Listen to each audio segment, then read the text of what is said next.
গোস্বামী, প্রথম আপনার কাছে আসছে। ডক্টর গোস্বামী, কোথাও কি আপনাদের দাবিটা এবার একটু পরিবর্তন করা প্রয়োজন বলে মনে হচ্ছে? কোথাও কি মনে হচ্ছে মুখ্যমন্ত্রী মমতা বন্দ্যোপাধ্যায় তার সরকারের সমস্ত গুরুত্বপূর্ণ দপ্তর এবং সচিবদের নিয়ে যে বৈঠক করেছিলেন সেটা কার্যত একটা ধাপ্পা ছিল জুনিয়র চিকিৎসকদের সঙ্গে? সুবর্ণবাবু।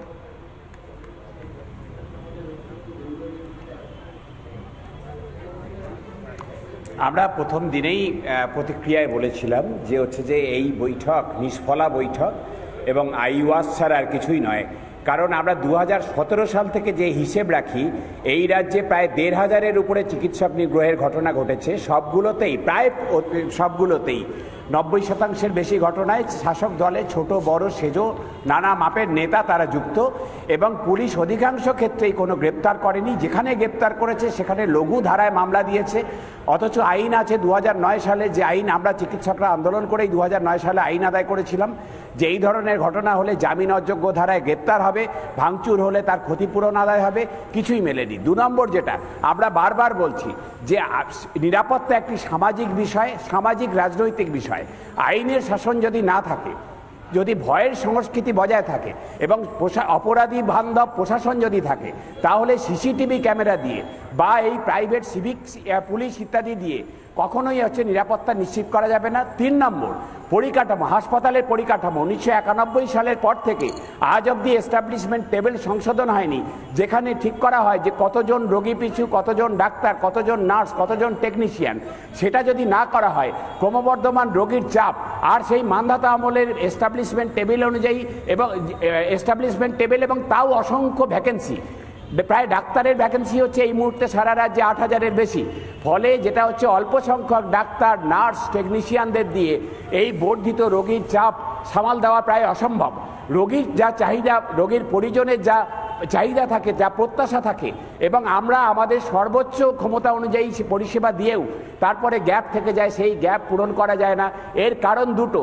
এক হচ্ছে কেন্দ্র সরকার স্বাস্থ্যে ব্যয় করে না, তার জিডিপির মাত্র 2% ব্যয় করে, যেখানে ন্যূনতম 5% ব্যয় করার কথা। দ্বিতীয় হচ্ছে রাজ্য সরকারের এই যেটুকুই বা বরাদ্দ হয় তার মধ্যে সীমাহীন দুর্নীতি, আলটিমেটলি স্বাস্থ্য ব্যবস্থার উন্নতির কল্পে পৌঁছায় খুব সামান্য। 3 নম্বর যেটা, যে হচ্ছে 4 নম্বর, যে প্রাথমিক স্বাস্থ্য পরিষেবা কেন্দ্রগুলো, সেগুলোকে সরকার অবহেলা করে করে এমন অবস্থা দাঁড়িয়েছে যে ছোটোখাটো জ্বর নিয়েও লোকে মেডিকেল কলেজে চলে আসছে, ছোটখাটো অসুখ বিসুখ নিয়েও মেডিকেল কলেজে আসতে বাধ্য হচ্ছে। ফলে হচ্ছে যে সরকার তার যে পরিকাঠামো না করে সরকার আমাদের করদাতাদের পয়সায় হেলথ বাজেটের অংশ স্বাস্থ্যসাথীর মাধ্যমে বেসরকারি হাসপাতালের মুনাফা করার জন্য তারা ব্যস্ত, এবং সেখান থেকে নানা ধরনের দুর্নীতি, নেতাদের পকেটে পয়সা যাচ্ছে। ফলে হচ্ছে সাধারণ মানুষ এসে তার প্রত্যাশা মতো চিকিৎসা পরিষেবা পাচ্ছেন না, এবং আমরা আমাদের সবটুকু দেওয়ার পরেও, চিকিৎসকরা সবটুকু দেওয়ার পরেও তারপর নিগ্রহের শিকার হচ্ছি। এবং তখন হচ্ছে আইনের শাসন বলে কিছু যেহেতু নেই, অপরাধীরা শাস্তি পাচ্ছে না, তারা ছাড়া পেয়ে যাচ্ছে। এক ভিসিআর সাইকেলে পরিণত হয়েছে, এবং এর থেকে মুক্তি যদি করতে হয়, প্রথম হচ্ছে যে রাজনৈতিক সদিচ্ছা লাগবে, আইনের শাসন লাগবে, আর 3 নম্বর হচ্ছে যে রাজ্যের স্বাস্থ্য পরিকাঠামো, সরকারি স্বাস্থ্য পরিকাঠামো, যেটা আমরা সরকারি চিকিৎসকরা চোখের মনির মতো করে আগলে রাখতে চাই, সেই পরিকাঠামোটাকে ঢেলে সাজাতে হবে, সেখানে দুর্নীতির শিকড় উপড়ে ফেলতে হবে। তাছাড়া কিন্তু এই পরিস্থিতির হাত থেকে পরিত্রাণ নেই। ডক্টর গোস্বামী, আমার সঙ্গে থাকুন। অত্যন্ত গুরুত্বপূর্ণ অনেকগুলো বিষয় আপনি বলেছেন, 1, 2, 3, 4 করে। শেষে বলেছেন ভিসিয়াস সাইকেল, দুষ্ট চক্র হয়ে দাঁড়িয়েছে। আপনি কেন্দ্রীয় সরকারের দায়ের কথাও বলেছেন, রাজ্য সরকারের দায়ের কথাও বলেছেন, যে বাজেট বরাদ্দ আসে তার যতটুকু আসে সেটাও যে কীভাবে দুর্নীতিতে পুরোপুরি হাত বদল হয়ে যেখানে যাওয়ার তার বদলে অন্য সব জায়গায় চলে যায়, এবং শেষমেশ দিনের শেষে একমাত্র লক্ষ্য হয়ে দাঁড়ান মানুষের ক্ষোভের সেই চিকিৎসকরা, যারা এর কোনো কিছুর মধ্যে নেই প্রথম থেকে শেষ পর্যন্ত, শুধুমাত্র চিকিৎসাটুকু দিতে পারা বা দেওয়ার চেষ্টা করা ছাড়া দিতে পারার ক্ষেত্রে অনেকগুলো প্রতিবন্ধকতা তাদের ক্ষেত্রে আছে। আমি সাগর দত্ত হাসপাতাল বলেই সন্ময়বাবুর কাছে আসবো এরপরে, তারপর আমি শাওন সিংহ আপনার কাছে আসছি, নার্সিং স্টাফ সাগর দত্ত হাসপাতাল।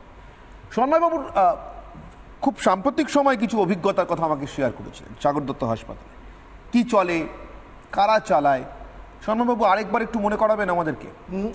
অনির্বাণ, প্রথমেই বলি, Sagar Dutta medical college hospital যেখানে, তার থেকে আমার বাড়ি 2 থেকে 2.5 কিলোমিটার রেঞ্জের মধ্যে। আমাকে বিভিন্ন পেশেন্ট যখন ভর্তি টর্তি থাকেন পরিবারে, মানে পরিচিত লোকজন দেখতে যাই, আমার নিজস্ব অভিজ্ঞতা খুব পরিষ্কার আছে। প্রথম একটা কথা স্পষ্ট হওয়া দরকার, এই রোগী কল্যাণ সমিতির থ্রু দিয়ে অ্যাপয়েন্টেড এজেন্সিগুলো এবং সেই এজেন্সির নিয়ন্ত্রণে কখনো গুড্ডু, কখনো আনোয়ার, কখনো মদনবাবু, কখনো গোপালবাবু, এদের সমস্ত লোকজনকে টুল পেতে বসিয়ে রাখা হয়, বিভিন্ন সিকিউরিটি স্টাফ হিসেবেও বসিয়ে রাখা হয়। ইদানিংকালে পুলিশকে সেখানে অ্যাপয়েন্ট করা হচ্ছে, পুলিশ আউটপোস্ট রয়েছে। এতে কিন্তু সমস্যা মিটবে না। আমি অনির্বাণ আজ থেকে প্রায় 33-34 দিন আগে এই স্টুডিওতে আমি একজন তরুণ ডাক্তারবাবুকে বলেছিলাম, আপনাদের কপালে কিন্তু আরও দুর্ভোগ আছে, মনে রাখবেন। এখন ডাক্তার খেপানোর টাইম শুরু হয়ে গেছে। আর এই ডাক্তার খেপানোর আলটিমেট রেজাল্ট, কোনো একজন পেশেন্ট স্বাভাবিক কারণে যদি তার মৃত্যু হয়, মানে তার মৃত্যুটা অনিবার্য ছিল, মৃত্যু হয়েছে, তখন কিন্তু এন্টায়ার এই ডাক্তার ফ্র্যাটার্নিটি আক্রান্ত হবে। গতকাল 20 জন ঢুকেছিল। আমি বলছি যে কোনো সময় স্বাগত দত্ত মেডিকেল কলেজ হসপিটালে যা অবস্থা, 200 জন লোক ঢুকে যেতে পারে। এবং মানে ক্যাজুয়াল, তার কারণ যে সিকিউরিটি সিস্টেমটা কালকে আপনি ভিডিওটা দেখেছেন অনির্বাণ, সে ভিডিওতে দেখা যাচ্ছে যে পুলিশ যারা ঢুকে মারতে যাচ্ছে তাদের পেছন পেছন পুলিশ যাচ্ছে। ওয়াই? পুলিশ তো আগলাবে, পুলিশ তো সামনে থাকবে, ঢুকতে দেবো না সেই জায়গাটাতেই থাকবে, পুলিশ পেছনে পেছনে যাচ্ছে। প্রশ্নটা হলো না, তার মানে কি পুলিশ এদেরকে দেখে কোনোভাবে ফিল করছে এদের সামনে যাওয়াটা? না, পুলিশের হাতে পুলিশের হাতে সেই নিয়ন্ত্রণটা নেই, সেই ক্ষমতাটাও নেই। আমি একটা কথা বারবার বলছেন বাবু, আমি বলছি আমি একটু আটকাচ্ছি, আমি আমার পিসিআর কে অনুরোধ, আমি একটা ছোট্ট একবার দেখাতে, লালবাজার যাচ্ছিলেন সুবর্ণ বাবুরা, আপনি বলছেন পুলিশের হাতে ক্ষমতা নেই, সুবর্ণ বাবুরা লালবাজার যাচ্ছিলেন, সৈকত সব রাজনৈতিক দল, আমি ওদের কথা ছেড়ে দিচ্ছি, ওদের কথা ছেড়ে দিচ্ছি, কিন্তু সুবর্ণ বাবুরা যেদিনকে লালবাজার গেছিলেন, কি বড় বড় ব্যারিকেড, কি বলছেন শোনবাবু? আমি তো দেখে ভেবেছিলাম ইরাক আফগানিস্তানের যুদ্ধে দাঁড়িয়ে আছে। দেখাবো একটা কথা বলবো, যেদিনকে ওই গভর্নিং কাউন্সিলের মিটিং হচ্ছিল স্বাগত দত্ত মেডিকেল কলেজ হসপিটালে, সেদিনকে যখন বাইরে বিরূপাক্ষ বিশ্বাসের টিম আক্রমণ করলো, আমি বলছি আমি সঙ্গে সঙ্গে ওটা যখন টিভিতে দেখেছি, আমি নিজে পরিচিত লোকজনকে স্বাগত দত্ত মেডিকেল কলেজে হসপিটালে 2 জনকে পাঠিয়েছিলাম দেখার জন্য। স্থানীয় ঢোকার আগে যে কামারহাটির মোড়ে যে তৃণমূল অফিস, সেখানে অন্তত 50-60 জনের ভিড়। অর্থাৎ ওই গভর্নিং কাউন্সিলের মিটিং আক্রান্ত হচ্ছে বিরূপাক্ষ বিশ্বাসের টিম, তৃণমূল কংগ্রেসের বাহিনী তখন ওই কামারহাটির মোড়ে তৃণমূল কংগ্রেসের ভবনে বসে রয়েছে, অপেক্ষা করে রয়েছে, প্রয়োজন হলে আমরা ঢুকবো।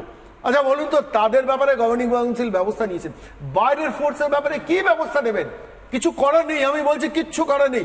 আমি কিছুদিন আগে স্বাগত দত্ত মেডিকেল কলেজ হসপিটালের প্রিন্সিপালের কথা শুনছিলাম, একটা ইন্টারভিউ বলছিলেন যে আমরা নিজেদের মধ্যে আলোচনা করি এখন চাকরিটা ছেড়ে দেবো কিনা। ওয়াই? আজকে ডাক্তার সুবর্ণ গোস্বামী বলছিলেন 8000 ডাক্তার স্টাফ ইনঅ্যাডিকুয়েট, এবং আমি এখানে মানে নার্সিং স্টাফের দিদিরা আছেন, তারা বলতে পারবেন। আমি তো শুনেছি 22-23 হাজার নার্সিং স্টাফের ভ্যাকেন্সি রয়েছে রাজ্যে, আমি রিক্রুটমেন্ট নেই, তারপর সিকিউরিটি ল্যাবস এইভাবে।